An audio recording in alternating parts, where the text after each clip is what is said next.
அறிவிச்சூடர் பார்வையாளர்களுக்கு வணக்கம். இன்றைய காணொலியில் மூட இணைந்திருப்பவர் மாநில கல்லூரிய வரலாற்றுத்துறை பேராசிரியர் முனைவர் மாரப்பன் அவர்கள். ஐயா வணக்கம். வணக்கம் ஐயா. இப்ப கீழடி ஆய்வினுடைய அறிக்கையை ஆய்வாளர் திரு அமர்நாத் ராமகிருஷ்ணா அவர்கள் கொடுத்து அதை இப்போ ஒன்றிய அரசு இந்த தொல்லியல் துறை திரும்ப அடித்து அதை மீண்டும் சரிபார்த்து அந்த காலத்தை சரிபார்க்க வேண்டும் என்று கேட்டிருக்கிறாங்க. இப்போ ஏன் இந்த ஆய்வறிக்கையை ஏற்கனவே அவர் எழுதி அனுப்பிய அந்த அறிக்கையை இந்த தொல்லியல் துறை மீண்டும் அனுப்புகிறது, அதை விவாதத்துக்குள்ளாகிறது? இதனுடைய அடிப்படை காரணம் எதுவாக இருக்க முடியும்? உங்களுடைய கருத்து. கீழடி ஆய்வறிக்கை என்பது கீழடி என்பதை 2013-14 காலகட்டங்களில் கண்டுபிடித்தார்கள். 2014-15 மற்றும் 2015-16 ஆகிய இரண்டு ஆண்டுகளில் 2 கட்டங்களாக அந்த அகழாய்வை செய்தார்கள். அமர்நாத் ராமகிருஷ்ணாவுடைய தலைமையில் ஒரு குழு அந்த அகழாய்வை செய்தது கீழடி என்ற இடத்தில். இதற்கடுத்து அது ஒரு சர்ச்சைக்குள்ளான நிலையில் அதற்கு அடுத்த வருடம் 2016-17 ஸ்ரீராம் என்பவரிடம் அந்த அகழாய்வை கொடுத்தார்கள். அந்த அகழாய்வில் ஒன்றும் எதுவும் கிடைக்கவில்லை என்ற ஒரு நிலை கிடைத்தது. இதற்கு பல்வேறு காரணங்கள் இருக்கிறது. ஏனென்றால் தமிழ்நாட்டினுடைய வரலாறு என்பது பல்லவர்கள் காலத்தில் இருந்துதான் தொடங்கி இருக்கிறது என்பதை கூறியிருக்கிறார்கள். அதாவது தமிழ்நாட்டினுடைய வரலாற்றை வட இந்திய அறிஞர்களும் அதே போல பிரிட்டிஷ்காரர்களுக்கு ஆங்கிலேயர்களுக்கு பக்கத்தில் இருந்து கூறிய ஒரு சமூகமும் தமிழ்நாட்டினுடைய வரலாறு என்பது பல்லவர்கள் காலத்தில் தான் தொடங்குகிறது என்பதை வரையறுத்து கூறியிருக்கிறார்கள். அதற்கு காரணம் என்னவென்றால் பல்லவர்கள் காலத்திலிருந்துதான் சமஸ்கிருதம் என்ற ஒரு மொழி வந்திருக்கிறது. அம்மொழியில் எழுதியிருக்கிறார்கள். அந்த மொழி அந்த காலகட்டத்திலிருந்து தான் இருப்பதனால் அந்த காலகட்டத்திலிருந்தான் தமிழ்நாட்டிற்கு வரலாறு இருக்கிறது என்று கூறியிருக்கிறார்கள். அதனுடைய ஆனால் கீழடி அதை தகத்தெறிகின்ற ஒரு செயலாக இருக்கிறது. ஏனென்றால் கீழடி இதுவரை தமிழ்நாட்டில் பல்லவர்கள் காலத்துக்கு முன்னால் வரலாற்றை எழுதுவதற்கு யார் எடுத்தாலும் அது சங்ககாலம் என்ற ஒரு காலம் இருந்திருக்கிறது. அந்த சங்ககாலம் என்பது கிமு 3ஆம் நூற்றாண்டிலிருந்து கிபி 3ஆம் நூற்றாண்டு வரைதான் என்று அவர்கள் கூறி வந்தார்கள். இதற்கு பின்னோக்கி செல்கின்ற எதையும் வரலாற்றில் மறுத்து வந்தார்கள். அதற்கு மெட்டீரியல் எவிடன்ஸ் இல்லை, அகழாய்வுகள் எதுவும் இல்லை. தமிழ்நாட்டை பொறுத்தவரை அகழாய்விற்கான சைட்ஸ் என்பதே இல்லை என்று கூறி வந்தார்கள். குறிப்பாக நகர நாகரிகம் தமிழ்நாட்டில் இல்லை என்று இதுவரை கூறி வந்தார்கள். தமிழ்நாட்டில் இருந்ததெல்லாம் அரை பழங்குடி நாகரிகம் என்றுதான் கூறி வந்தார்கள். அவர்கள் வாழ்ந்த இடங்கள் என்னவென்றால் குடிசைகளில் இருந்து வாழ்ந்து வந்தார்கள்.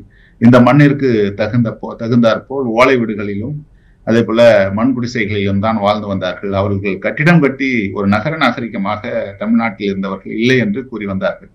அதை தகர்க்கும் விதமாக சங்க காலத்திலும் கட்டிடங்கள் எழுப்பப்பட்டு இருக்கிறது என்பதையெல்லாம் மெய்ப்பிக்கும் விதமாக கீழடியில் கட்டிடங்களுடைய இடிபாடுகள் கிடைத்தது. குறிப்பாக சங்க பாடல்களில் கூட என்ன கூறியிருக்கிறார்கள் என்றால் நாலங்காடி அல்லங்காடி என்று அங்காடிகள் எல்லாம் பெரிய பெரிய கட்டிடங்கள் இருந்தது என்று கூறியிருந்தாலும் அதையெல்லாம் எந்த எவிடன்ஸும் எந்த ஆதாரங்களும் இல்லை என்று கூறி அதை மறுத்து வந்தார்கள். அந்த காலகட்டமே ஒரு தவறான காலகட்டமாக இருந்தது என்று கூறி வந்தார்கள்.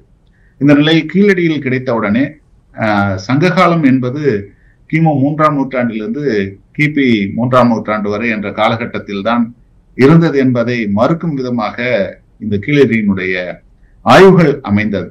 இதெல்லாம் மத்திய அரசாங்கத்திற்கு தெரிந்தவுடன் தான் இதை 2 அமைச்சர்கள், குறிப்பாக 2 மத்திய அமைச்சர்கள், ஒரு வர்த்தகத்துறை அமைச்சர், அப்போது இருந்த வர்த்தகத்துறை அமைச்சர், அதே போல அப்போது இருந்த கலாச்சாரத்துறை அமைச்சர்கள், இவர்கள் எல்லாம் நேரடியாக கீழடிக்கே அந்த ஆய்வை நிறுத்தி மற்றொருவரை அந்த ஆய்வினுடைய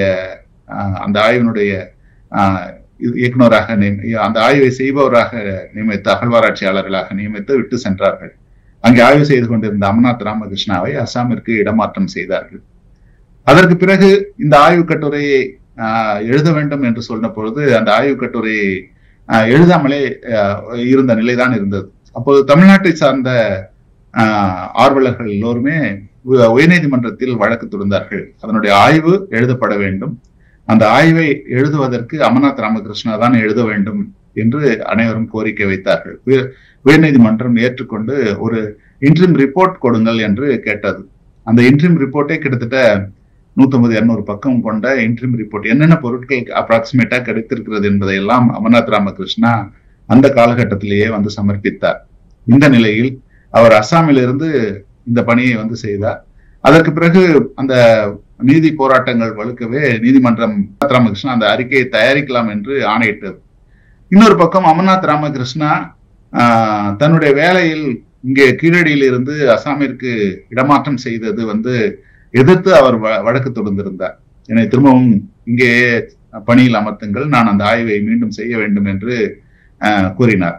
அதனுடைய அடிப்படையில் அதை நீதிமன்றம் ஏற்றுக்கொண்டு அவருக்கு அந்த ஆய்வறிக்கையை எழுதுவதற்கும் இங்கே பணியிடம் இங்கே மாறுதல் செய்வதற்கும் தென்னிந்திய பகுதி இங்கே அந்த பணிகளை செய்வதற்கு அவர் இங்கு இடமாற்றம் செய்ய வேண்டும் என்று கூறியது. அப்பொழுதும் ஆர்கியாலஜிக்கல் சர்வே ஆஃப் என்று சொல்லக்கூடிய மத்திய தொழில் துறை அந்த அவருக்கு வந்து இடமாற்றம் செய்யாமல் தடுத்து வந்தது.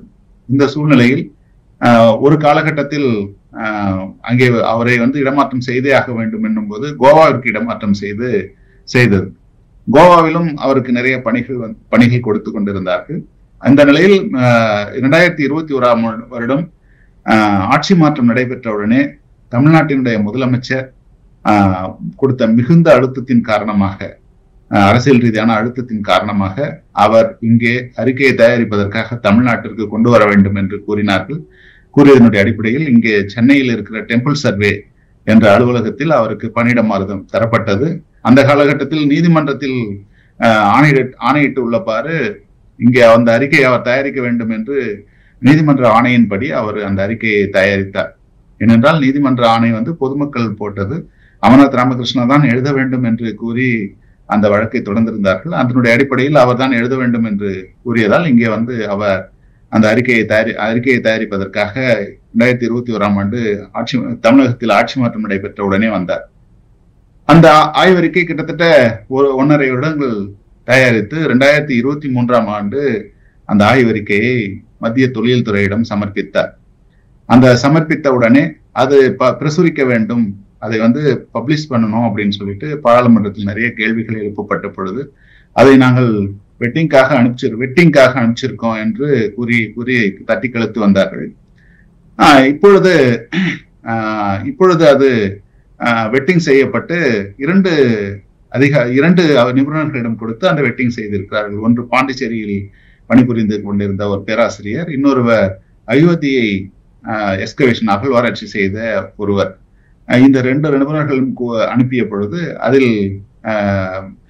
இதில் திருத்தங்கள் வந்து இருக்கிறது, அந்த திருத்தங்களை வந்து நீங்கள் செய்து அனுப்புங்கள் என்று கூறி அந்த திரும்பவும் அமர்நாத் ராமகிருஷ்ணாவுக்கு அந்த ஆய்வறிக்கையை திருப்பி அனுப்பியிருக்கிறார்கள். அந்த திருத்தங்கள்ல வந்து 3 விஷயங்கள் கூறியிருக்கிறார்கள். ஒரு விஷயம் என்னவென்றால், நீங்கள் குறிப்பிட்ட உள்ளவாறு தமிழ்நாட்டில் அங்கு அகழாய்வில் கூறப்பட்டுள்ள அந்த காலகட்டங்கள் கிமு 8ஆம் நூற்றாண்டிலிருந்து கிமு 5ஆம் நூற்றாண்டு வரை ஏர்லி பேஸ் என்று கூறியிருக்கிறீர்கள். அதே போல கிமு 5ஆம் நூற்றாண்டிலிருந்து கிமு 1ஆம் நூற்றாண்டு வரை நீங்கள் வந்து மெச்சூர் பேஸ் என்று கூறியிருக்கிறீர்கள். 1ஆம் நூற்றாண்டிலிருந்து கிபி 3ஆம் நூற்றாண்டு வரை நீங்கள் டிக்ளைன் பீரியட் என்று கூறியிருக்கிறீர்கள். இதில் 8ஆம் நூற்றாண்டிலிருந்து கிமு 8ஆம் நூற்றாண்டிலிருந்து கிமு 5ஆம் நூற்றாண்டு வரை இருக்கின்ற காலகட்டங்களுக்கு நீங்கள் ஜஸ்டிபிகேஷன் வந்து கொடுக்கணும் என்று திருப்பி அனுப்பியிருக்கிறார்கள். அதே போல நீங்கள் குறிப்பிட்டுள்ளவாறு அந்த லேயர்ஸ், அந்த அடுக்குகள், மண்ணடுக்குகளை பற்றி நீங்கள் சரியாக குறிப்பிடவில்லை என்று கூறியிருக்கிறார்கள். அதே போல நீங்கள் அனுப்பியிருக்கிற பல போட்டோக்கள், சார்ட், அதே போல வந்து சில படங்கள், இதுவெல்லாம் வந்து சரியில்லை, அதையெல்லாம் திருப்பி கொடுங்கள் என்று கூறியிருக்கிறார்கள். இதனுடைய அடிப்படையில் அமர்நாத் ராமகிருஷ்ணா அவர் வந்து இந்த கேள்விகளுக்கு பதில் அனுப்பியிருக்கிறார். ஒரு ஆய்வாளனுக்குரிய சுதந்திரம் என்பது வந்து இருக்கிறது, அதை நீங்கள் மதிக்க வேண்டும். அதே போல அந்த காலகட்டம் என்பது ஏற்கனவே நீங்கள் பலமுறை அந்த ஆய்வறிக்கையை தயாரிக்கும் பொழுது என்னிடம் இந்த ஆய்வறிக்கை சம்பந்தமாக என்னென்ன முன்னேற்றங்கள் நடைபெற்று இருக்கிறது என்றெல்லாம் கேட்டீர்கள். அப்பொழுதெல்லாம் நான் பவர் பாயிண்ட் பிரசன்டேஷன் மூலமாக உங்களுக்கு தெரிவித்தேன். நீங்களும் அதை அங்கீகரித்தீர்கள். அந்த அங்கீகரித்த விஷயத்தை தான் நான் இப்பொழுது வெளியிட்டு இருக்கிறேன். அதனால் இதை மாற்ற வேண்டிய தேவை இல்லை என்று கூறி அதை அனுப்பி வைத்திருக்கிறார். அதே போல நீங்க லேயர்ஸ் என்று குறிப்பிட்டிருக்கிறீர்கள். அதுவும் சரியான முறையில் தான் எல்லாமே செய்திருக்கிறேன் என்றும் கூறி அந்த அறிக்கைகளை அனுப்பி வைத்திருக்கிறார். ஆனால் இந்த அறிக்கைகள் கேட்ட கேள்விகள் நமக்கு வரலாற்றாசிரியர்களிடையே எதை வெளிப்படுத்துகிறது என்றால், அந்த அறிக்கையினுடைய சாராம்சங்கள் அவர்கள் கேட்டுக்கின்ற கேள்விகள் எதை உணர்த்துகிறது என்று நாங்கள் கருதுகிறோம் என்றால், ஒன்று காலத்தின் மீதான ஒரு தாக்குதலும், இன்னொன்று தமிழ் மொழியின் மீதான ஒரு தாக்குதலும். அதாவது தமிழ் எழுத்துக்கள் இங்கேதான் தோன்றியது என்பது இந்த கீழடியினுடைய அகழாய்வின் மூலமாக தெரிந்துவிடும் என்பதனுடைய இரண்டின் மீதான தாக்குதல்களாக தான் இந்த வெட்டிங் செய்து நீங்கள் சமர்ப்பிக்க வேண்டும் என்று கூறிய அந்த வார்த்தைகள் மூலமாக நம்ம அனைவருக்கும் தெரிய வருகிறது. இந்த அறிக்கை தயாரிப்பதற்கு ஆய்வாளர் திரு அமர்நாத் ராமகிருஷ்ணன் அவர்களுக்கு 7 ஆண்டுகள் ஏன் ஆனது என்ற ஒரு கேள்வி எழுப்பப்படுகிறது. அதற்கு உங்களது பதில் எதுவாக இருக்க முடியும்? அமர்நாத் ராமகிருஷ்ணாவுக்கு அந்த அகழாய்வு செய்த இடத்தில் இருக்கின்ற பொருட்களை மைசூருக்கு எடுத்து சென்று விட்டார்கள். அதே போல அகழாய்வு செய்வதற்கு அவரை இங்கேயே விட்டு இருந்தால்தானே அவர்கள் அந்த அறிக்கையை எழுதியிருக்க முடியும். அவரை அஸ்ஸாமுக்கு இடமாற்றம் செய்தார்கள். இடமாற்றம் செய்து அவர் இடமாற்றத்தை மீண்டும் இங்கேயே இந்த அறிக்கையை எழுத வேண்டும் என்று வழக்கு தொடர்ந்திருந்தார். அந்த வழக்கு நிலுவையில் இருந்தது. அந்த வழக்கில் அப்புறமாக அவர் வெற்றி பெற்றார். வெற்றி பெற்றவுடனே அவருக்கு கோவாவில் பணியமர்த்தப்பட்டார். அந்த கோவாவில் கிட்டத்தட்ட 2.5 ஆண்டுகள் அவர் அங்கே பணிபுரிந்து கொண்டிருந்தார். அதற்கு பிறகு அரசியல் அழுத்தம் கொடுத்ததன் காரணமாக தான் இங்க தமிழ்நாட்டுக்கு மாற்றப்பட்டார். அப்பொழுதுதான் அந்த கோர்ட்டினுடைய ஆணையின் பிரகாரம் எழுதுவதற்கு ஒரு வாய்ப்பு கிடைத்தது. அதாவது இதற்கு முன்னால் எல்லாம் என்ன செய்து கொண்டிருந்தார்கள் என்றால், ஒரு ஆய்வை ஒரு அகழாய்வு ஒருவர் செய்வார், ஒரு அறிஞர் ஒரு ஆபீசர் செய்வார், ஒரு அதிகாரி செய்வார். அவரை அந்த தமிழ்நாட்டை பொறுத்தவரை அந்த அந்த அறிக்கையை எழுதவே விட மாட்டார்கள். குறிப்பாக ஆதிச்சநல்லூரில் சத்தியமூர்த்தி அவர்கள் 2003 2005 வரை ஆய்வுகள் செய்தார்கள். ஆனால் அந்த காலகட்டத்தில் அவர் வேறு இடங்களுக்கு பணிமாற்றம் செய்த உடனே அவரால் எழுத இயலவில்லை. அவர் எல்லாத்தையும் விட்டு சென்று விட்டார்.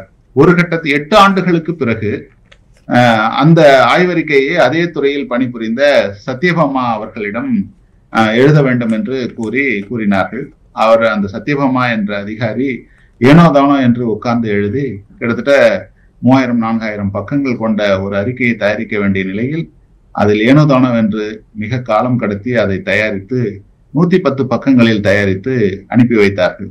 அனுப்பி வைத்த 10வது நாள் எந்தவித வெட்டிங்கும் இல்லாமல் அப்படியே அந்த ஆர்கியாலஜிக்கல் சர்வே ஆஃப் இந்தியா பிரசுரம் செய்திருந்தது. ஏனென்றால் அந்த அறிக்கை ஒரு சிதைந்து போன ஒரு அறிக்கை. இது போன்ற இந்த முரண்பாடுகளை, இந்த கேள்விகளை எழுப்புவர்கள் இந்த 8 வருடம் ஆகிவிட்டது, ஏன் அவர் எழுதவில்லை, 10 வருடம் ஆகிவிட்டது, ஏன் எழுதவில்லை என்பது இதை என்ன சொல்வது என்று நிச்சயமாக தெரியவில்லை. நடந்த விஷயங்கள் இதுதான். உங்களை அனுமதிக்கவே முடியாத ஒரு நிலையில் எப்படி எழுத முடியும்? அதுவும் அவர் எழுத வேண்டும் என்று வழக்கு தொடர்ந்து இவ்வளவு காலதாமதம் படுத்தி அவர் எழுதி கொடுத்தாரே, அவருடைய பொறுப்புணர்வை பாராட்டத்தானே வேண்டும். இந்த பாராட்டுவதற்கு பதிலாக இந்த காலகட்டத்தை ஒரு குற்றச்சாட்டை கூறுவது எந்த விதத்தில் நியாயமாக தெரியவில்லை. இது ஒரு ஆய்வாளர்களுக்கு அந்த ஆய்வாளர்களுடைய வழி தெரியும். ஆய்வாளர்களாக இல்லாதவர்கள் இந்த மாதிரி குற்றச்சாட்டுகளை சாட்டுவதை நிறுத்தி கொள்ள வேண்டும். ஏனென்றால் ஆய்வாளர்களுடைய வழியை எங்களை போன்ற ஆய்வாளர்களுக்குத்தான் தெரியும். ஆய்வு என்பது ஏதோ ஒன்று செய்வது ஆய்வு கிடையாது. ஆய்வு என்பது ஒரு புதிய கண்டுபிடிப்பு. அந்த புதிய கண்டுபிடிப்புகளுக்கு நிறைய பொறுப்புகள் இருக்கிறது. அதனால் இது மாதிரி கேள்விகளை எல்லாம் தவிர்ப்பது நல்லது. இந்த ஆய்வாளர் அமர்நாத் ராமகிருஷ்ணன் அவர்களை நாடாளுமன்ற உறுப்பினர் சு வெங்கடேசன் அவர்களும், கனிமொழி அவர்களும், கார்த்திக் சிதம்பரம் அவர்களும் அழைச்சிட்டு வந்தாங்க, அவர்கள் அழைச்சிட்டு வந்தால் அந்த ஆய்வு செய்ய சொன்னாங்க என்று ஊடகத்தில் சில குற்றச்சாட்டுகள் எழுப்புகிறார்கள். உங்களது பார்வை? சு வெங்கடேசன் அவர்கள், கார்த்திக் சிதம்பரம் அவர்கள், கனிமொழி அவர்கள் அனைவருமே அரசியல் தலைவர்கள். இந்த நாட்டிற்கான கொள்கைகளை வடிவமைப்பவர்கள். அதே போல நாட்டில் தவறுகள் இருந்தால் சுட்டிக்காட்டுபவர்கள். அவர்களுடைய பணியை பாராளுமன்றத்தில் செய்தார்கள். இந்த நாடு தவறான வழியில் சென்று விடக்கூடாது என்பதை பாதுகாக்கக்கூடிய ஒரு நிலையில் இருப்பவர்கள் அரசியல் தலைவர்கள், அந்த எம்பிக்கள், எம்எல்ஏக்கள் என்பவர்கள் எல்லாம் அது போன்ற ஒரு நிலையில் இருப்பவர்கள். தமிழ்நாட்டில் இது போன்ற ஒரு நிலை இருக்கிறது, தமிழ்நாட்டில் மக்கள் எல்லாம் கொதித்து எழுந்திருக்கிறார்கள், இது போன்ற ஒரு பிரச்சனை இருக்கிறது எனும்போது பாராளுமன்ற உறுப்பினர்கள் இது போன்ற செயல்களை செய்யாமல் இருந்திருந்தால் தான் அவர்களை நாம் குற்றச்சாட்ட வேண்டுமே தவிர, இது போன்ற பாராளுமன்றத்தில் பேசி அழைத்து வந்தது தவறானதாக இல்லை. இப்பொழுது கூட ஒரு செயல் நடந்து கொண்டிருக்கிறது. அமெரிக்காவில் கேம்பிரிட்ஜ் பல்கலைக்கழகத்தில் இருக்கின்ற ஆய்வாளர்கள் அனைவரும் இங்கிருந்து சென்று விட வேண்டும், குறிப்பாக இந்தியாவில் இருப்பவர்களுக்கு அட்மிஷன் கிடைக்காது என்று நம்முடைய ட்ரம்ப் கவர்மெண்ட் இப்போது கூறியிருக்கிறது. உடனே தமிழ்நாடு அரசாங்கம் இப்பொழுது முடிவெடுத்திருக்கிறது என்னவென்றால், அங்கே ஆய்வுகள் செய்யவில்லை என்றால் அது பிரச்சனை இல்லை, தமிழ்நாட்டை சார்ந்த ஆய்வாளர்கள் அனைவரும் நேரடியாக இங்கு வாருங்கள், நாங்கள் அனைத்து விதமான அமெரிக்காவில் என்ன விதமான கேம்பிரிட்ஜ் பல்கலைக்கழகத்தில் எந்த விதமான உங்களுக்கு சலுகைகள் கிடைத்ததோ, எந்த விதமான உதவிகள் கிடைத்ததோ, எந்த விதமான உங்களுக்கு ஆய்வு செய்வதற்காக பண உதவி கிடைத்ததோ அதையெல்லாம் நாங்கள் செய்கிறோம், இங்கே தமிழ்நாட்டில் செய்யுங்கள், புதிய கண்டுபிடிப்புகளை கண்டுபிடியுங்கள் என்று தமிழ்நாட்டினுடைய முதலமைச்சர் அவர்களுக்கு அறைகோல் விட்டு அழைத்திருக்கிறார். இது புதிய கண்டுபிடிப்புகளை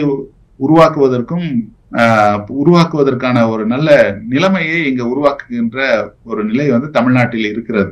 படித்தவர்களை அழைத்து நீங்கள் படியுங்கள், ஆய்வு செய்யுங்கள், புதிய கண்டுபிடிப்புகளை கண்டுபிடியுங்கள் என்று கூறுவதுதான் நல்லது. ஏனென்றால் புதிய கண்டுபிடிப்புகள் தான் எதிர்கால உலகை வடிவமைக்கக்கூடியதாக இருக்கும், புதிய நாகரிக உலகத்தை தோற்றுவிப்பதாகவும் அது இருக்கும். இந்த நிலையில் அந்த 3 அரசியல் தலைவர்களும் அழைத்து வந்தார்கள் என்று அவர்களை குற்றச்சாட்டுவதை விட அவர்களுக்கு பாராட்டு விழா எடுக்க வேண்டும் என்பதுதான் எங்களை போன்ற வரலாற்று ஆய்வாளர்களுடைய எண்ணமாக இருக்கிறது. ஆனால் நாங்கள் இதுவரை வரலாற்று ஆசிரியர்கள் யாரும் அந்த பணியை செய்யவில்லை. அதுதான் ஒரு மிகப்பெரிய ஒரு தவறு.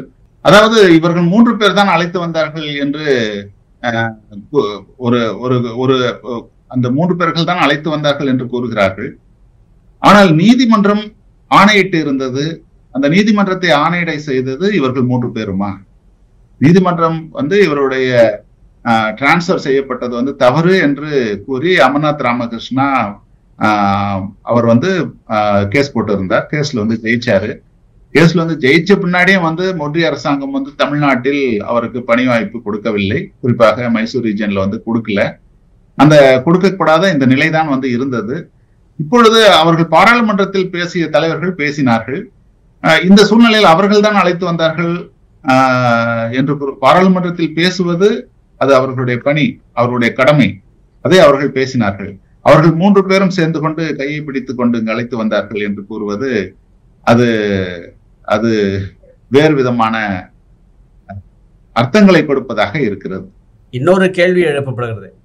இதற்கெல்லாம் மைய காரணமாக ஏஎஸ்ஐ துறைக்கு ஆய்வாளர் திரு அமர்நாத் ராமகிருஷ்ணன் அவர்கள் அறிக்கை அளிப்பதற்கு முன்பாகவே கீழடியை பற்றிய உண்மைகளை ஆய்வாளர் திரு ஆர் பாலகிருஷ்ண ஐஏஎஸ் அவர்கள் புத்தகமாக எழுதி வெளியிட்டது எப்படி என்ற ஒரு கேள்வியை எழுப்புகிறார்.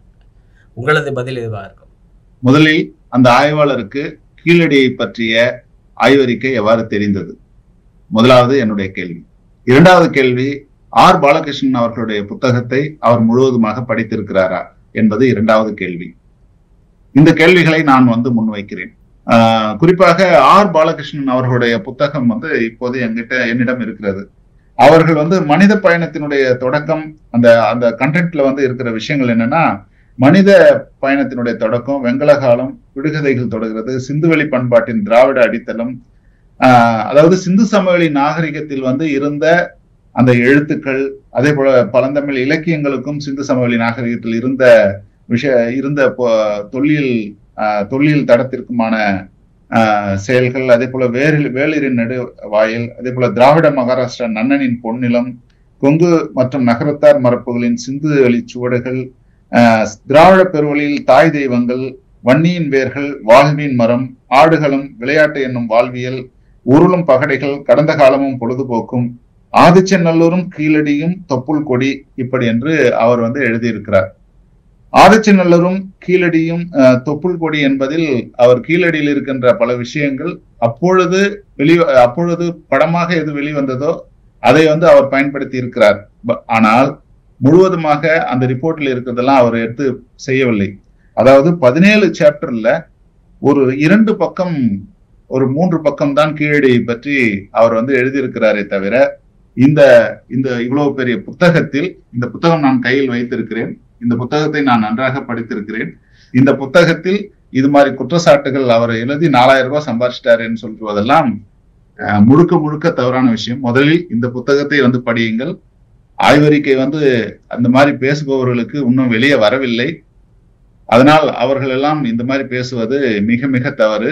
அந்த ஆய்வறிக்கையில் இருப்பது வேறு விஷயங்கள். ஆர் பாலகிருஷ்ணன் அவர்களுக்கும் அவர்கள் மீது சாட்டுகின்ற குற்றச்சாட்டுகள் மிக மிக மிக மிக தவறு.